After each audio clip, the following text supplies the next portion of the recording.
અને કીર્તિદાનભાઈએ જે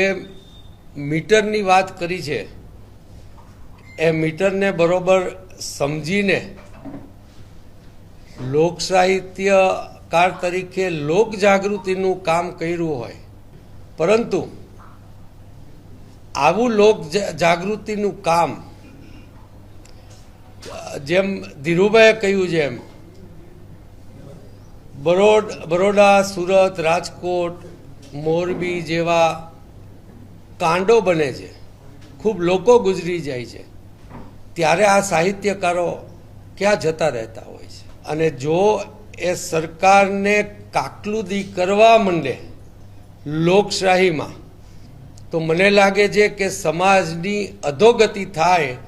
અને ગુજરાતને એ તરફ વાળવાનું કામ આ બીજેપીએ બધાને ડરાવીને કરાવી રહી છે, એ ખૂબ જ દુઃખદ છે.